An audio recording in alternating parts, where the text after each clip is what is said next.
infrastructures de collecte, qu'on peut appeler centres de collecte, qu'on peut appeler coopératives de collecte, et on va en discuter par la suite, qui va poser un certain nombre de contraintes de gestion.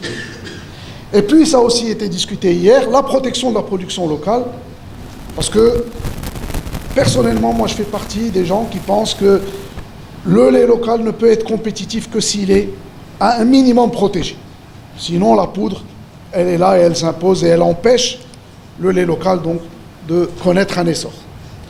Alors, si on veut favoriser la collecte du lait local, bien sûr, l'idée qu'il y a derrière, c'est de conserver le lait cru, qui est une denrée périssable.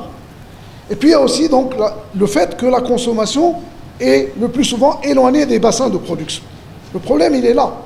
Il y a de très grosses dépenses énergétiques et en temps aussi pour acheminer le lait à partir des bassins d'élevage vers les grandes villes, donc, que sont les centres de consommation. Et puis,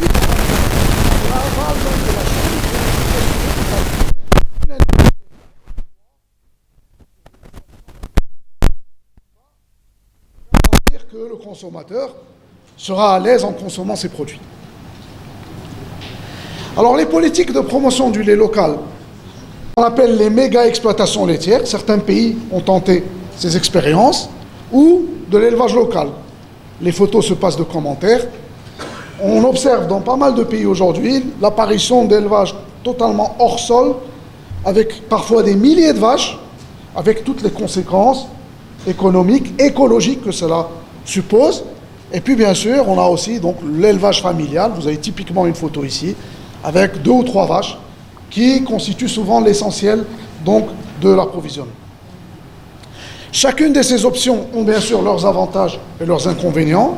Je ne vais pas consacrer du temps à cela, ce n'est pas l'objet de ma communication, mais en fait on se rend compte d'une réalité qui est prégnante dans la majorité des pays en développement, c'est que l'élevage de taille réduite, l'élevage dit familial, domine de très loin les approvisionnements, et donc cela va poser la question de l'offre atomisée et quotidienne qu'il va falloir gérer. L'approvisionnement à partir d'une offre atomisée, c'est donc aller chercher du lait dans des petites exploitations. Immédiatement, il y a derrière la constitution d'une infrastructure de collecte. Si je prends le cas du Maroc, nous avons aujourd'hui à peu près 2700 centres de collecte de lait qui sont actifs, et c'est grâce à ces 2700 centres qu'on arrive aujourd'hui à approvisionner, je dirais, à hauteur de 90% la population en lait, ce qui fait qu'on importe quasiment que très peu de lait, surtout des produits à haute valeur, notamment je pense au fromage, parce qu'on ne sait pas les produire localement. L'idée même d'offre atomisée repose sur des milliers d'éleveurs qui sont éparpillés géographiquement, et puis il faut le dire, qui sont souvent déconnectés du réseau électrique. Et comme je l'ai dit tout à l'heure, le lait étant une denrée périssable, il faut qu'il intègre le plus vite possible donc les chaînes du froid. Puis les centres de collecte, c'est aussi un moyen formidable de diminuer les coûts logistiques de la collecte. Parce que l'industriel, il ne peut pas aller d'une exploitation à une autre, il perdrait trop de temps et trop d'argent à faire cela. Alors si j'essaie un peu de schématiser la collecte dans une filière à offre atomisée, ben vous observez donc tout ce qui est sous forme de petits soleils, là ce sont les petits élevages, les exploitations, avec des niveaux de production qui peuvent être même inférieurs à 10 litres de lait par jour. Ça peut aller jusqu'à 200 litres de lait par jour.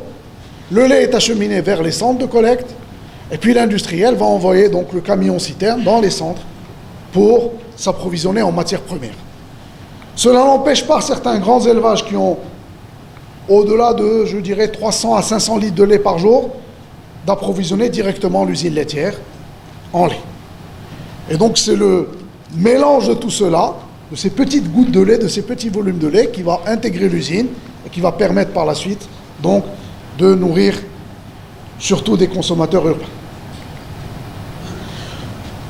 Autre photo très révélatrice de comment s'organise la collecte. Tous les moyens de livraison sont bons. On a parfois des enfants qui vont le matin à l'école et qui amènent avec eux le petit bidon de lait de la collecte du jour.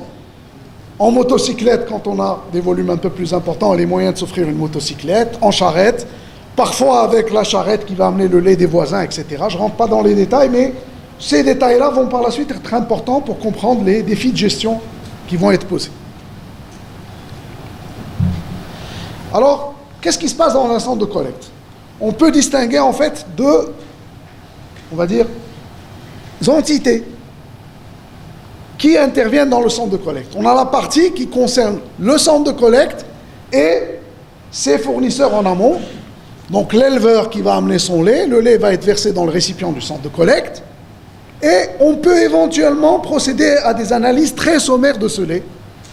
Vous reconnaîtrez le lactodensimètre, outil classique pour identifier les fraudes, surtout le mouillage, et éventuellement des tests à l'alcool quand on a des suspicions que le lait a tourné, du lait qui a été trait la nuit, qui ne va venir que le lendemain, s'il fait trop chaud, il risque d'y avoir trop de bactéries, et ce lait-là risque d'être refusé.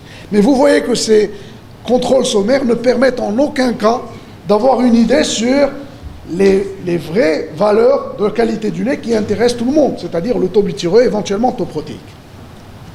Autre chose d'importante, bien sûr, c'est la mesure du volume. C'est primordial parce que l'éleveur sera d'abord payé au volume, et un remplissage d'un cahier. Et vous voyez, malheureusement, pour l'instant, c'est souvent fait manuellement. On va discuter, c'est aussi une des limites de gestion. Puis le lait va être stocké dans un bac réfrigérant, et ce lait-là qu'on peut appeler lait de grand mélange, qui sera considéré par l'industriel comme étant le lait du centre de collecte. Donc l'industriel, il ne va pas aller chercher individuellement chaque éleveur qu'est-ce qu'il a amené comme lait. Et là, vous voyez donc il y a une limite claire. On entre par la suite dans la sphère qui concerne l'industriel. L'industriel va prélever un seul échantillon, qui est donc l'échantillon de ce lait de grand mélange. Il va bien sûr mesurer un volume parce que c'est quand même important. Il va remplir un bon de remplissage, puis il va emmener le lait à l'usine pour d'autres analyses et surtout pour le traitement industriel. Donc on voit apparaître ici déjà une première lacune de gestion qui est manifeste, c'est la gestion de la qualité du lait et surtout penser à rémunérer les éleveurs qui auraient fait un effort d'amener un lait de bonne qualité. Les laits, je dirais les lots livrés quotidiennement sont très nombreux, très variables en qualité. On a fait des travaux dans les centres de collecte. Parfois, deux voisins auront des laits totalement différents parce que pour des paramètres zootechniques, ce n'est pas les mêmes rations, ce n'est pas les mêmes pratiques hygiéniques, ce n'est pas les mêmes dates de vélage des vaches, ce n'est pas la même génétique, et pourtant ils sont voisins et ils amènent leur lait au centre de collecte. L'autre limite évidente, c'est l'agrégation très rapide des lots qui empêche de penser à pouvoir collecter au quotidien un échantillon pour faire des analyses. Et puis surtout, le coût des analyses individuelles est très largement supérieur à la valeur marchande de ces lots. Je vais prendre juste un exemple qui commence à poser des problèmes, en tous les cas chez nous, c'est la contamination du lait par les antibiotiques. Parce qu'on a de plus en plus d'éleveurs et de vétérinaires qui viennent des écoles que nous on a formées. Je suis prof dans une école vétérinaire. Et bien sûr, ces vétérinaires prescrivent ces médicaments. Et ces médicaments peuvent par la suite, bien sûr, contaminer le lait. Et vous comprenez les conséquences d'un lait contaminé par les antibiotiques.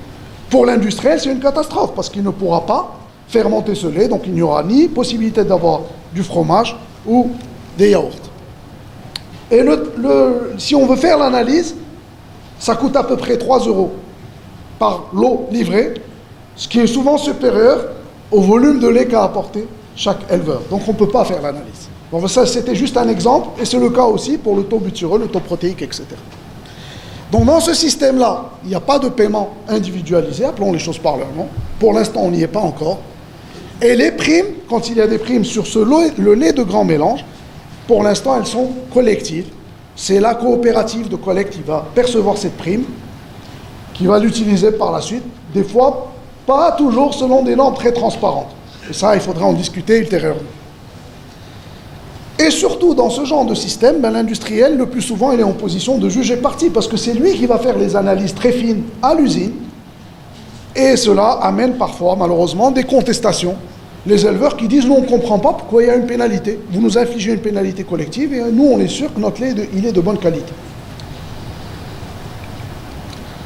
Alors, les évolutions récentes, parce qu'on ne peut pas rester indéfiniment dans ce système-là, c'est l'apparition de petits appareils qu'on peut appeler des scanners du lait, la marque commerciale, je ne fais pas la pub, mais qui s'impose de plus en plus, c'est Lactoscan. Ces appareils sont basés sur la spectrophotométrie dans le proche infrarouge. Et l'idée surtout, c'est d'avoir des analyses rapides. On peut faire des évaluations très sommaires de la qualité du lait en moins de 20 à 30 secondes par échantillon. Donc là, on peut penser à ce que ces appareils intègrent les centres de collecte et puissent favoriser donc des analyses individualisées au quotidien. En plus, ces appareils sont relativement simples d'entretien. Toutefois, ils nécessitent un minimum de formation des personnes qui gèrent les centres de collecte. Il faut calibrer l'appareil. Il faut que les membres du centre de collecte s'approprient l'appareil et la technologie qu'il y a derrière, et surtout les conséquences de gestion qui vont en découler. L'inconvénient majeur, c'est que ces appareils-là, pour l'instant, ne peuvent pas mesurer la qualité hygiénique du lait. Or, c'est le véritable problème dans beaucoup de pays avec des filières laitières émergentes, c'est disons, tout ce qui est hygiène du lait qui pose réellement des problèmes. Alors vous avez ici un exemple où une coopérative de collecte a commencé à utiliser cet appareil, et vous voyez l'éleveur numéro 12, le code, les chiffres correspondant à la qualité de son lait sont marqués en rouge. Apparemment, c'est quelqu'un qui fraudait sur le lait, qui mouillait le lait. Et donc on peut penser que cette couleur rouge, par la suite, elle va avoir une incidence sur le paiement que cet éleveur va recevoir. Et sur le long terme, même, on peut penser que cet éleveur risque d'être radié de la coopérative s'il continue à mouiller son lait. Donc comme je le disais, l'appareil il a une fiabilité assez bonne, mais surtout ça permet de distinguer entre éleveurs. Et puis ça donne aussi au centre de collecte une possibilité de discuter avec l'industriel la qualité, disons, moyenne du lait qui est livré au quotidien. Mais on le voit, tout ça rentre dans un long processus d'instauration de bonne gouvernance dans l'échelle laitière, parce qu'il y a encore aujourd'hui dans beaucoup de nos pays un rapport inégal entre des industriels du lait qui sont souvent en position de force et des petits éleveurs qui se sentent un peu marginalisés par rapport à ce rapport de force. Merci, Monsieur le Président. Donc, le deuxième point qui me semble poser problème dans les centres de collecte, c'est tout ce qui est système de paiement. Vous voyez, typiquement, les données sont juste collectées manuellement. Vous avez ici une fiche de collecte du lait, avec en ligne les différents livreurs et puis les livraisons. Alors, au Maroc, généralement, le paiement se fait une fois chaque 15 jours, parce qu'on ne peut pas payer au quotidien, ça serait trop lourd, il y aurait trop de problèmes, disons, de calcul à faire au quotidien. Mais n'oublions pas que dans ces centres de collecte, il y a aussi souvent des services connexes qui sont offerts aux agriculteurs, notamment les ventes d'aliments de bétail. Donc l'éleveur, il amène son lait, il aimerait bien repartir avec de l'aliment de bétail pour continuer à nourrir ses vaches. Et puis parfois, on peut avoir d'autres services annexes. Certains centres de collecte ont des boutiques qui permettent donc aux agriculteurs de venir s'approvisionner. Une des questions qui est souvent posée, c'est est-ce qu'on doit payer, ou est-ce qu'on peut payer les éleveurs en cash, en nature, ou en espèces, ou est-ce qu'on peut faire des versements électroniques? Et croyez-moi, beaucoup d'éleveurs, pour l'instant, refusent d'être payés en versement électronique, parce qu'ils vous disent, non, on ne fait pas confiance à cela. Puis, parfois, il y a des prélèvements bancaires. Et puis, bien sûr, la deuxième question, c'est les délais de paiement. Parfois, les centres de collecte peuvent être dans des difficultés de trésorerie, parce qu'entre le temps où elles ont payé les agriculteurs et le temps où l'usine les paye, il y a un délai qui peut induire des difficultés internes de gestion. Donc derrière tout cela, on voit qu'il y a des risques d'erreur et de perte d'informations, parce que tout ça, c'est sur des petits bouts de papier, c'est manuel. Et puis il y a des difficultés manifestes à suivre les différents services que font les centres de collecte, parce que comme je l'ai dit, il n'y a pas que la collecte du lait, il y a l'approvisionnement en aliments de bétail. Et à mon sens, l'usage de l'outil informatique dans ces conditions est nécessaire, mais encore une fois, il faut qu'il y ait des formations des personnes donc, qui gèrent ces centres de collecte. Le troisième défi, qui est primordial, c'est la saisonnalité de la production de lait. Il y a bien sûr des variations significatives des quantités de lait produites en fonction des saisons. Je peux dire saison sèche, saison humide. Là, vous voyez, les photos parlent d'elles-mêmes. En été, chez nous, voici le type de végétation disponible. C'est que des pailles ou des chaumes de mauvaise qualité. Au printemps, quand il y a eu de la pluie, les vaches, elles sont à l'aise. Il y a de la végétation suffisamment verte, riche en azote, riche en fibres digestibles. Alors pour essayer de tamponner un peu ces effets de la saisonnalité, on a essayé de mettre en place des différentiels de prix entre saisons. On a typiquement ce qu'on appelle un prix haute lactation quand il y a beaucoup de lait qui est bas, et à l'inverse, on rajoute à peu près 10 à 15% de la valeur en basse lactation. Et il faut aussi le dire, si on veut s'accommoder de ces différences de prix, eh bien, il y a aussi les adaptations de l'outil industriel. Rien n'empêche l'industriel de penser à installer des tours de séchage du lait en vue donc de tamponner ces variations saisonnières. Mais bien entendu, c'est des investissements conséquents et surtout, il faut encore se rappeler que cette poudre produite localement sera concurrencée par une poudre importée. Et parfois, l'industriel, il fait ses calculs et il vous dit, moi je ne vais pas aller investir des milliards, sachant que j'ai de la poudre pas chère disponible sur le marché mondial. Voilà, Monsieur le Président, on y est. Donc en guise de conclusion, nous le voyons, il y a un rôle crucial de la collecte de lait dans les filières à offre atomisée, mais cette infrastructure de collecte doit faire face à de nombreux défis de gestion. En mon sens, c'est, comme je l'ai dit, rémunération du lait à la qualité, système d'information et mode de paiement, et saisonnalité de la production. Dans le contexte actuel de libéralisation, plusieurs enjeux guettent les centres de collecte. Il y a bien sûr la mise à niveau des procédures de collecte. On ne peut plus continuer juste à collecter du lait comme ça sans penser à la qualité. Il y a la réflexion des modes de rémunération du lait. Il y a l'informatisation pour une gestion plus efficace des différentes activités. Et puis surtout, on n'en a pas parlé, mais à mon sens c'est primordial, c'est la prise en charge de l'appui technique et zootechnique. Parce que c'est dans le centre de collecte que l'éleveur va trouver un vis-à-vis où il peut trouver une infrastructure qui va discuter avec lui des rations qu'il distribue, des pratiques hygiéniques qu'il met en œuvre dans son élevage. Donc il y a encore, on le voit, de très gros efforts d'éducation et d'organisation à tous les niveaux. Si on ne fait pas ça, on va se résigner à continuer à importer indéfiniment de la poudre de lait. Et voilà, je vous remercie pour votre attention.